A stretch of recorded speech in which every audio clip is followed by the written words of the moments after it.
తిరిగి వార్తలో స్వాగతం. క్యాన్సర్ రోగుల సౌకర్యార్థం తణుకు జిల్లా కేంద్ర ఆసుపత్రిలో ఏర్పాటు చేసిన cancer care delivery technology solutions విభాగాన్ని సద్వినియోగపరచుకోవాలని విశాఖపట్నానికి చెందిన Homi Bhabha cancer hospital and research centre director doctor Umesh Mans Shetty అన్నారు. తణుకు జిల్లా కేంద్ర ఆసుపత్రిలో శుక్రవారం Navya care network private limited, Tata memorial centre, national cancer grid సంయుక్త ఆధ్వర్యంలో strengthening cancer care delivery in Andhra Pradesh technology solution విభాగాన్ని DCMS డాక్టర్ పి సూర్యనారాయణ ప్రారంభించారు. ఈ సందర్భంగా ఏర్పాటు చేసిన సమావేశంలో డాక్టర్ శెట్టి మాట్లాడుతూ క్యాన్సర్ రోగులు తణుకు జిల్లా కేంద్ర ఆసుపత్రిలో అందుబాటులోకి వచ్చిన విభాగంలో నమోదు చేసుకొని తద్వారా కాకినాడ, విశాఖపట్నం ఆసుపత్రుల్లో క్యాన్సర్ వైద్య సేవలను ఉచితంగా పొందవచ్చునని తెలిపారు. ముఖ్యంగా క్యాన్సర్ రోగికి ఈ ఆన్లైన్ సేవల ద్వారా డబ్బు ఖర్చు, దూర ప్రాంతాలకు తిరిగే పని లేకుండా మనోధైర్యంతో ఉచిత వైద్యం పొందవచ్చునని పేర్కొన్నారు. ఈ విభాగంలో రోగి వివరాలకు సాంకేతికతను జోడించడం ద్వారా రోగి స్థితిగతులతో పాటు ఏ రకమైన సేవలు ఏ ప్రాంతంలో పొందవచ్చో తెలిపే సదవకాశం ఉందని చెప్పారు. అంతేకాకుండా ప్రతి శుక్రవారం ఆసుపత్రిలో క్యాన్సర్ రోగులకు వైద్య సేవలు, సూచనలు అందుబాటులో ఉంటాయని చెప్పారు. క్యాన్సర్ రోగులకు అధునాతన పరికరాలతో అత్యున్నత వైద్య సేవలు ఉచితంగా అందజేసేందుకు ఆంధ్రప్రదేశ్ రాష్ట్ర ప్రభుత్వం తీవ్రంగా కృషి చేస్తుందని Kakinada GGH radio therapist HVO department of oncology doctor Srinivasan, comprehensive cancer care రాష్ట్ర nodal officer doctor Ramesh Babu అన్నారు. అందుకోసం వైఎస్ఆర్ ఆరోగ్యశ్రీలో భాగంగా ఇప్పుడు అన్లిమిటెడ్ క్యాన్సర్ ఉచిత వైద్య సేవకు రాష్ట్ర వ్యాప్తంగా ఎక్కడా లేని విధంగా 600 కోట్లు వెచ్చించినట్లు చెప్పారు. క్యాన్సర్ రోగులు గతంలో మాదిరిగా అన్ని చోట్లకు తిరిగి వైద్యం చేయించుకునే అవసరం లేదని, రోగికి ఏ పరీక్ష అవసరం, ఏ హాస్పిటల్కి వెళ్ళాలనేది ఆన్లైన్లో రోగి వివరాలు పొందుపరచడం ద్వారా క్షుణ్ణంగా తెలుస్తాయని తెలిపారు. ఆసుపత్రి ఇన్ఛార్జ్ సూపరింటెండెంట్ డాక్టర్ వెలగలరుణ అధ్యక్షతన నిర్వహించిన ఈ సమావేశంలో ఆసుపత్రి వైద్యులు డాక్టర్ సాయి బాలాజీ, డాక్టర్ రఘువీర్, doctor Srilakshmi, doctor Rajarajeswari, doctor Usharani, safe care centre వైద్యాధికారి డాక్టర్ సుంకవాలి రామకృష్ణ, రేడియోగ్రాఫర్ రాయుడు, నర్సులు, సిబ్బంది పాల్గొన్నారు.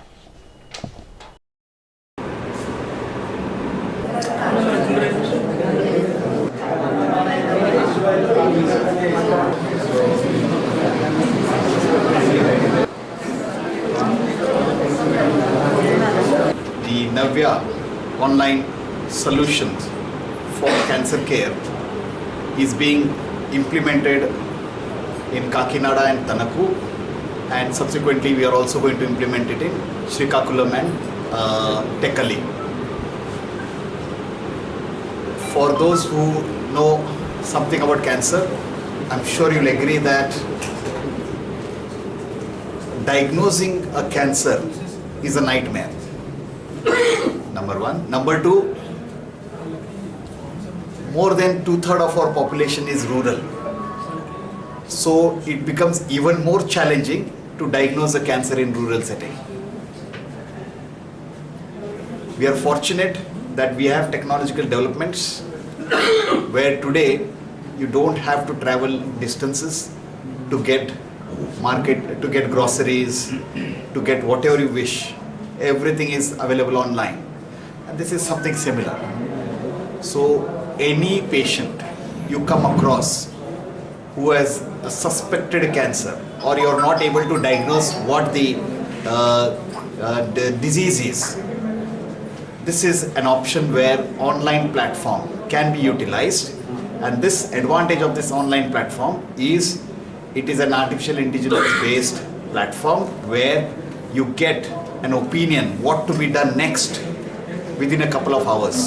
1 month డ్రగ్, 2 months డ్రగ్ అని ఇప్పుడు 3 months దాకా ఇస్తున్నాము. అలాగా ఆరోగ్యశ్రీలో ఫైట్ చేసి మన నెల రావాలంటే కష్టం కాబట్టి 3 నెలలకు వచ్చినప్పుడు ఇస్తున్నాము. సో అలాంటి ఫెసిలిటీస్ ఏదైతే ఉన్నాయో అక్కడ దాకా కాకుండా ఇక్కడే చేసేటట్టు ఉండాలి అనేసి. అలాగే కొన్ని ట్రీట్మెంట్స్ ఏదైతే బ్రెస్ట్ క్యాన్సర్స్కి కొన్ని ట్రీట్మెంట్స్ అయితే ఒక సైకిల్ ఇచ్చిన తర్వాత, 2 cycles ఇచ్చిన తర్వాత ఇంకొక 4 cycles ఇక్కడ ఇచ్చేటట్టు, అట్లాంటి దానికి ట్రైనింగ్ ఇచ్చేటట్టు. ట్రైనింగ్ అంటే అట్లాగా ట్రైనింగ్ ఇచ్చి వదిలేసామని కానే కాదు.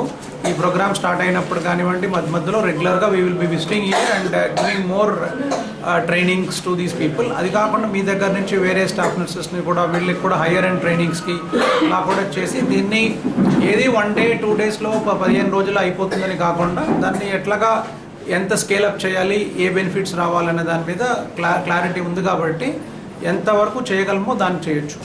సో మనకి ఏంటంటే ఇలా చేయడం వల్ల ఇమీడియట్గా పేషెంట్ వెళ్ళిపోవడానికి ఎక్కడికి డైరెక్ట్ చేయాలన్నది మనకు తెలుస్తుంది.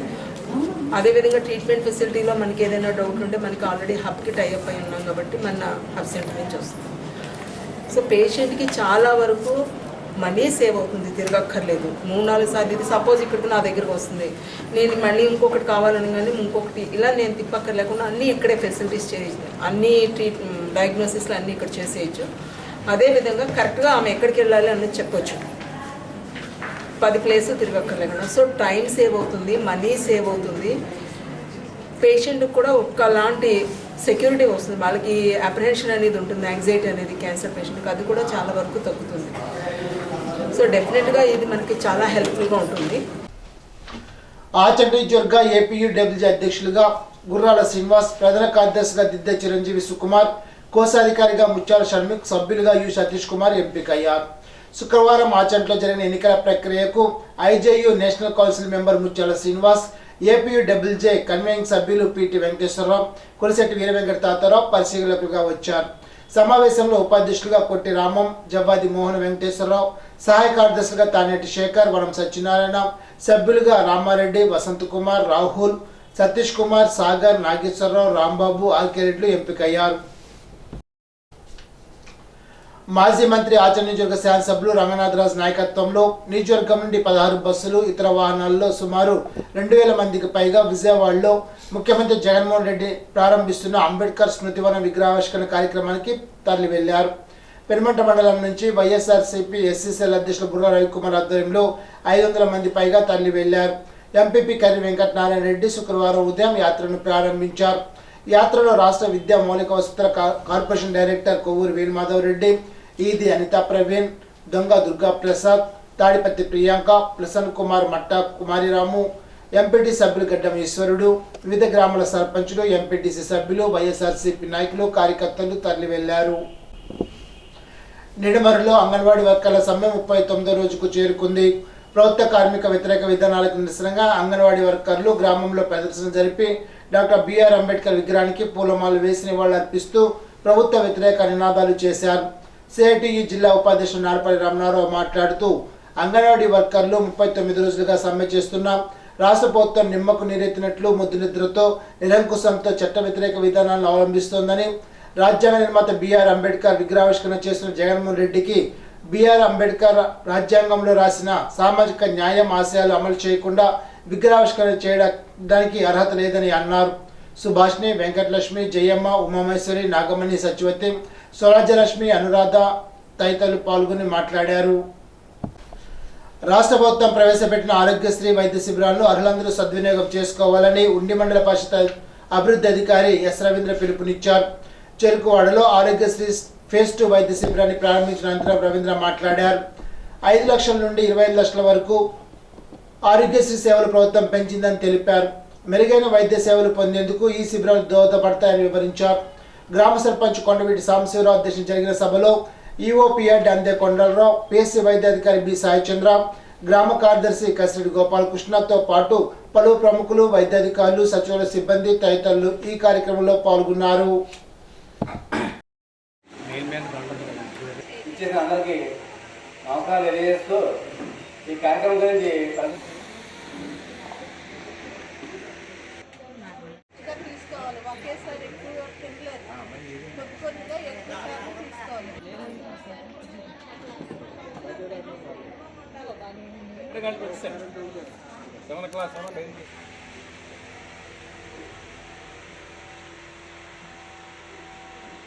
ఈరోజు మన సిరకోడ గ్రామంలో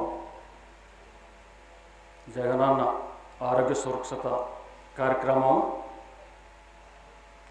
ఏర్పాటు చేయడం జరిగింది.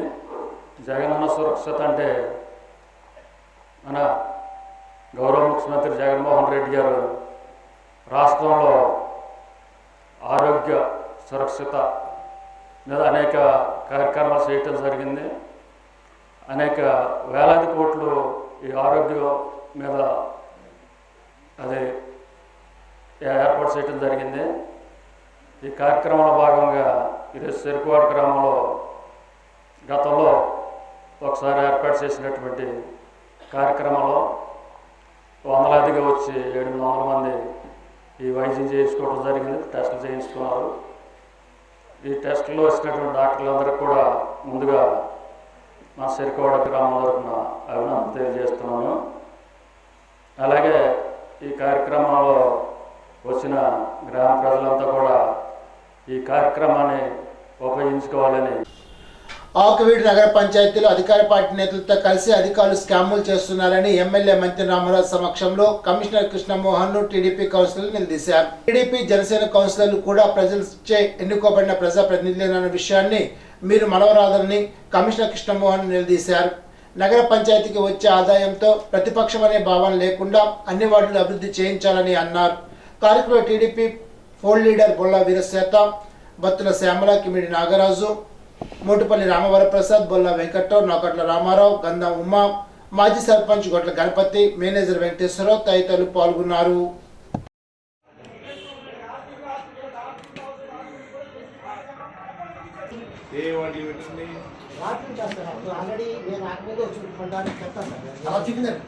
ప్రాబ్లం ఉంటే మీరు నగర పంచాయతీ కూడా ఇలా చేస్తే చూడండి, నరకలు చూడండి. మనకి ఇసుక మార్చడం ఉంటుంది సార్. ప్రతి చెత్తకేమో అయ్యే ఖర్చు తక్కువ, ఏమో వ్యవసాయదారు దాంట్లో ఖర్చు పెట్టినంత ఖర్చు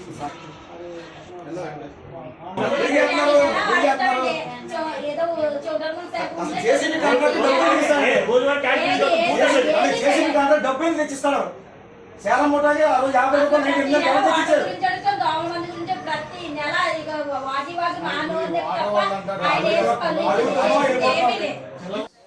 ఈరోజు మన యొక్క ఆకివీడు నగర పంచాయతీ సంబంధించి ఏదైతే త్రాగునీటి సమస్య ఏదైతే ఉందో అది కమిషనర్ గారికి తెలియజేయడానికి కౌన్సిలర్లు అదేవిధంగా తెలుగుదేశం పార్టీ కుటుంబ సభ్యులందరూ కూడా రావటం జరిగింది. ముఖ్యంగా త్రాగునీరు సంబంధించి అయితే ఫిల్టర్ బెడ్లో శాండ్ మార్చడానికి ఎక్కడా కూడా ఉత్సాహం చూపించకుండా అది డిలే చేయడం ద్వారా ఈరోజు సుమారుగా ఇక్కడ ఉన్నటువంటి నగర పంచాయతీలో 35,000 మంది జనాభా కలుషితమైన నీరు తాగటం, అదేవిధంగా డెంగ్యూ ఫీవర్, మలేరియా ఫీవర్ లాంటివి వచ్చే విధంగా దోమలు కూడా డ్రైనేజ్ వ్యవస్థలో ఎక్కడా కూడా మందు కొట్టకపోవడం ద్వారా ఈరోజు ఇబ్బంది పడుతున్నారని చెప్పి మేము కమిషనర్ గారికి మెమరండా ఇచ్చి ఈరోజు తెలియజేయడం జరిగింది. డ్రైనేజ్ వ్యవస్థ మెరుగుపరచాలా, త్రాగునీటి సమస్యని వెంటనే పరిష్కరించాలా అంటే ఆయన కూడా స్వచ్ఛందంగా చెప్పారు, త్రాగునీటి సమస్య ఉంది, నా దృష్టిలో ఉంది, మేము వెంటనే దాన్ని పరిష్కరిస్తాం త్వరలో అని చెప్పడం జరిగింది. దీనికి సుమారుగా 4 కోట్ల రూపాయలు జనరల్ ఫండ్ కానీ అదేవిధంగా 15th ఫైనాన్స్ కానీ ఇవన్నీ కూడా సంవత్సరానికి వస్తే ఈరోజు ఇక్కడ కూడా అరకొర వంటి పరిస్థితులు ఇక్కడ కనపడతా ఉన్నాయి. డంపింగ్ యార్డు ఎక్కడన్నా ఒక గవర్నమెంట్ ల్యాండ్ చూసి అక్కడ వేయవలసిన పరిస్థితి ఉంది. అలా కాకుండా మెయిన్ రోడ్డు పక్కనే పోయి వేయడం ద్వారా అక్కడ ఫైర్ చేసినప్పుడు యాక్సిడెంట్స్ కూడా బాగా ఎక్కువగా జరుగుతూ ఉన్నాయి. ఏదైనా ఒక పని చేయాలి అంటే ఇక్కడ ఫండ్స్ ఇవ్వకపోతే వాళ్ళు వ్యక్తిగతంగా ఏ విధమైన పనులు చేయగలరు, చేయలేని పరిస్థితి కనపడతా ఉంది. కౌన్సిలర్ ప్రజల చేత ఎన్నుకోబడిన వారికి, రాజ్యాంగబద్ధంగా వచ్చిన వారికి ఫండ్స్ ఇచ్చేటప్పుడు వ్యవస్థ వారికి విలక్షణత చూపించడం ద్వారా ఈరోజు వీరందరికీ కూడా ఏ పని చేయలేని పరిస్థితి కనపడతా ఉంది. బడుగు బలహీన వర్గాల ఆశాజ్యోతి ఎన్టీఆర్ అని ఉండి ఎమ్మెల్యే రామరాజు అన్నారు. తెలుగుదేశం పార్టీ వ్యవస్థాపక అధ్యక్షుడు నందమూరి తారక రామారావు వర్ధంతి పురస్కరించుకొని ఆకువీడు నగర పంచాయతీ డైలీ మార్కెట్ వద్ద ఎన్టీఆర్ విగ్రహానికి ఉండి శాసనసభ్యులు మంత్రి రామరాజు పూలమాల వేసి ఘనంగా నివాళులర్పించారు. పేదవారి కోసం ఎన్నో సంక్షేమ కార్యక్రమాలను అమలు జరిపిన ఘనత ఎన్టీఆర్కే దక్కిందని అన్నారు. అటువంటి మహానీయుని స్మరించుకోవడం ఎన్నో జన్మల పుణ్యఫలమని అన్నారు. అనంతరం పేదలకు దుప్పట్లు, పండ్లు పంపిణీ చేశారు. కార్యక్రమంలో ఆకువీడు మండల టీడీపీ అధ్యక్షులు మోటుపల్లి ప్రసాద్, బొల్లా వెంకట్రావు, గొట్ల గణపతి, గంధం ఉమా, బొచ్చు సల్లకుమారి, నౌకట్ల రామారావు, కిమిడి నాగరాజు తదితరులు పాల్గొన్నారు.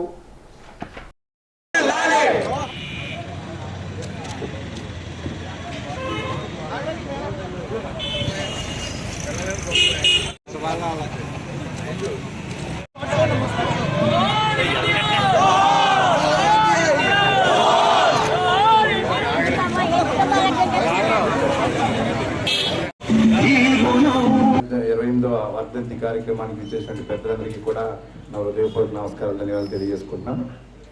అదేవిధంగా నందమూరి తారక రామారావు గారికి అందరూ కూడా తెలుగుదేశం పార్టీ కుటుంబ సభ్యుల తరఫున అందరి తరఫున ఘన నివాళులు అర్పించడం జరుగుతూ ఉంది. ఈరోజు చూస్తున్నాం భారతదేశంలో ఒక ఉన్నతమైన వ్యక్తి ఆ రోజు సినీ రంగంలో నందమూరి తారక రామారావు గారు ఎన్నో కోట్ల రూపాయలు అర్జించే సమయంలో ఆయన ప్రజలకు సేవ చేయాలని ఒక దృఢ సంకల్పంతో ఆయనకి రాజకీయ రంగ ప్రవేశం చేయడం జరిగింది. రాజకీయ రంగ ప్రవేశం చేయడానికి ముందర ఆయనకి కొన్ని విషయాలు ఆయన జీవితంలో ఆయన మనసుని ఏ విధంగా మెప్పించినాయి అంటే, ఆ రోజు ఏదైతే సంబంధించినటువంటి మనకి తుఫాన్ వచ్చి దివిసీమ ఉప్పిన వచ్చినప్పుడు ఆయన దివిసీమ ఉప్పిన బాధితులు పలకరించడానికి వెళ్ళినప్పుడు ఆయన మనసు చాలా బాధ కలిగి దాంతోపాటు గ్రామాల్లో అన్ని చోట్ల కూడా భిక్షాలన చేసి ఆ రోజున కొన్ని వేల రూపాయలు కొన్ని లక్షల రూపాయలు ఆ రోజున చేసి అందరికీ కూడా పేదలో ఉన్నటువంటి వారందరికీ కూడా ఇల్లు కట్టుకుని కానీ ఇట్లా ఎన్నో కార్యక్రమాలకి ఆయన నాంది పలికి ఆ రోజున అనిపించింది. ప్రజల యొక్క మనసు, ప్రజల యొక్క మనం ఏమైతే చేయగలమని అంటే రాజకీయ పరంగా చేయగలమని చెప్పి సినీ రంగంలో ఉంటే కొంతమందికి మాత్రమే చేయగలం, అదే మనం కనుక రాజకీయ రంగ ప్రవేశం చేసి ప్రజలందరికీ కూడా న్యాయం చేయాలంటే ఇది అవసరం అని చెప్పి పార్టీ పెట్టి 9 నెలల కాలంలోనే 9 నెలలు పూర్తి కాకుండానే ముఖ్యమంత్రి అయినటువంటి భారతదేశంలో మొట్టమొదటి ముఖ్యమంత్రి ఎవరైనా ఉన్నారంటే నందమూరి తారక రామారావు అని చెప్పి ఈ విషయం సందర్భంగా తెలియజేసుకుంటుంది. ఇప్పుడు తూర్పుగోదావరి జిల్లా వార్తలు. నిడదవోలు పట్టణ మున్సిపల్ కార్యాలయంలో ఎస్సీ కార్పొరేషన్ నుండి సబ్సిడీపై మంజూరు చేయించిన డిసైడింగ్ వెహికల్స్లను లబ్ధిదారులకు నిడదవోలు నియోజకవర్గ శాసనసభ్యులు జి శ్రీనివాస్ నాయుడు అందజేశారు. కార్యక్రమంలో గంగుల వెంకటలక్ష్మి, కొత్తపల్లి సుప్రియ, గోపిరెడ్డి శ్రీనివాస్, చిలక శారదాదేవి, మున్సిపల్ కమిషనర్ పద్మావతి, కార్యకర్తలు తదితరులు పాల్గొన్నారు. బడుగు బలహీన వర్గాల ఆశాజ్యోతి, సమసమాజ స్ఫూర్తి, రాజ్యాంగ రూపశిల్పి డాక్టర్ బిఆర్ అంబేద్కర్ 206 అడుగుల కాంస్య విగ్రహాన్ని విజయవాడ నడిబొడ్డున ఏర్పాటు చేయడం దేశానికే తలమానికమని ఎమ్మెల్యే జి శ్రీనివాస్ నాయుడు అన్నారు. నిడదవోలు సంత మార్కెట్లోని అంబేద్కర్ విగ్రహానికి ఎమ్మెల్యే పూలమాల వేసి నివాళులర్పించారు.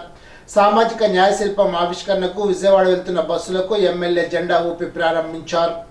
భారతరత్న డాక్టర్ బిఆర్ అంబేద్కర్ ఆశయాల స్ఫూర్తిగా సీఎం వైఎస్ జగన్మోహన్ రెడ్డి పాలన అందిస్తున్నారని అన్నారు. నిడదవోలు నియోజకవర్గం నుండి 50 బస్సుల్లో అంబేద్కర్ వాదులు, దళిత నాయకులు తరలి వెళ్లారు. Andhra Pradesh chief electoral officer Mukesh Kumar Meena శుక్రవారం ఉదయం కలెక్టర్లు, జిల్లా ఎన్నికల అధికారులతో పలు ఎజెండాల అంశాలపై దిశానిర్దేశం చేశారు. శుక్రవారం తూర్పుగోదావరి జిల్లా కలెక్టరేట్ వీడియో సమావేశ మందిరం నుంచి జిల్లా ఎన్నికల అధికారి కలెక్టర్ డాక్టర్ కె మాధవీలత, ఇతర అధికారులు పాల్గొన్నారు.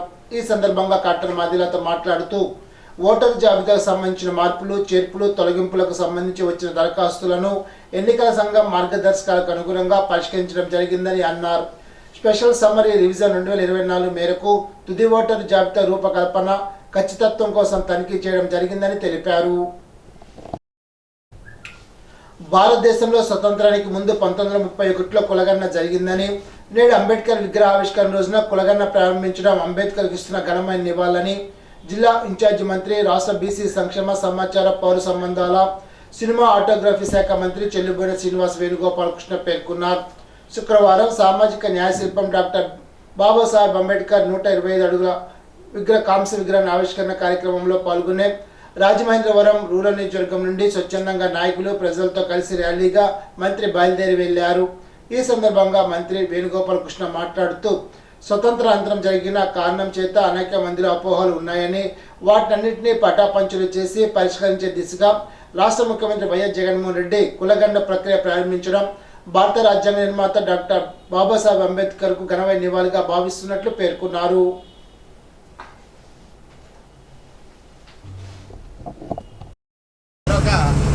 గొప్ప కార్యాన్ని వారు చేపట్టారు.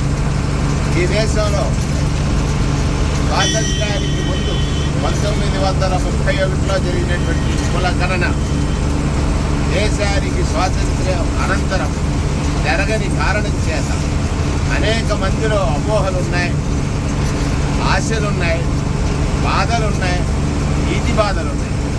అవన్నీ కూడా పరిష్కరించడానికి ముఖ్యమంత్రి జగన్మోహన్ రెడ్డి గారు కులగణన ప్రక్రియ ప్రారంభించడం అనేటువంటిది బాబాసాహెబ్ అంబేద్కర్ గారికి ఇచ్చేటువంటి ఒక నివాళిగా, ఒక ఘనమైన నివాళిగా భావిస్తూ రాజమండ్రి రూరల్ నియోజకవర్గ పౌరులందరూ కూడా, అంటే పౌర జీవనానికి ప్రామాణిక గ్రంథం రాజ్యాంగం అయితే ఆ రాజ్యాంగానికి అనుగుణంగా జీవించేవాడు నిజమైనటువంటి ధర్మ మార్గాన్ని నడిచేవాడవుతాడనేటువంటిది నాకున్నటువంటి నమ్మకం.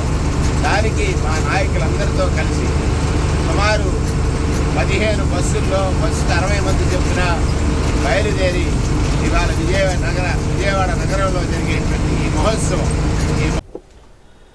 కులగణ సర్వే విషయంలో అత్యంత బాధ్యతగా డేటా సేకరణ చేపట్టి ఎటువంటి లోపాలు లేకుండా మార్గదర్శకాలకు అనుగుణంగా కార్యాచరణ ప్రణాళికల్లోగా పూర్తి చేయాలని జిల్లా కలెక్టర్ డాక్టర్ కె మధుల స్పష్టం చేశారు.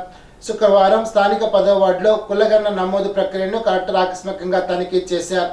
ఈ సందర్భంగా కలెక్టర్ మాధవిలత క్షేత్రస్థాయిలో కులగణన చేపడుతున్న సిబ్బంది పనితీరును పరిశీలించారు. డేటా ఎంట్రీ సమయంలో తీసుకుంటున్న చర్యలపై వివరాలు అడిగి తెలుసుకున్నారు.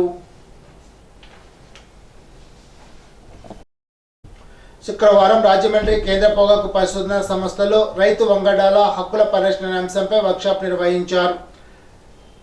ఈ కార్యక్రమంలో CTRI director, institute technology management unit chairman doctor M Seshamadhav అధ్యక్షత వహించారు. సిటిఆర్ఐ ఐటీఎంయు నిర్వహిస్తున్న కార్యక్రమం యొక్క ముఖ్య ఉద్దేశాన్ని doctor H Ravishankar, principal scientist, nodal officer వివరించారు. ఇప్పుడు ఏలూరు జిల్లా వార్తలు. కేంద్ర మోడీ ప్రభుత్వం ఢిల్లీ రైతాంగ ఉద్యమ సందర్భంగా ఇచ్చిన హామీలు అమలుపరచకుండా మోసగించిందని సంయుక్త కిసాన్ మోర్చా కార్మిక సంఘాల ఐక్యవేదిక నాయకులు విమర్శించారు. శుక్రవారం ఏలూరు ఐఎఫ్టియు జిల్లా కార్యాలయంలో సంయుక్త కిసాన్ మోర్చా కార్మిక సంఘాల ఐక్యవేదిక సమావేశాన్ని నిర్వహించారు. దేశవ్యాప్తంగా ఇచ్చిన పిలుపులో భాగంగా రిపబ్లిక్ డే సందర్భంగా ఈ నెల 26న ఏలూరులో నిర్వహిస్తున్న రైతుల కార్మికుల ట్రాక్టర్లు, బైక్ ర్యాలీని జయప్రదం చేయాలని ఆయా సంఘాల నాయకులు పిలుపునిచ్చారు. ఈ సందర్భంగా ఆంధ్రప్రదేశ్ రైతు సంఘ రాష్ట్ర సహాయ కార్యదర్శి కె శ్రీనివాస్, ఏఎంకేఏ రాష్ట్ర కార్యవర్గ సభ్యులు పోరెండ్ల శ్రీనివాస్, ఆంధ్రప్రదేశ్ వ్యవసాయ కార్మిక సంఘ కార్యదర్శి ఎం రవి తదితరులు మాట్లాడారు. ఈనాటి బంగారు మాట. జీవితంలో విలువలు నేర్పించేదే నిజమైన విద్య. Doctor BR Ambedkar. ఈ వార్త ఇంతటితో సమాప్తం. తిరిగి బిజినెస్ లో కలుసుకుందాం. అంతవరకు సెలవు. నమస్కారం.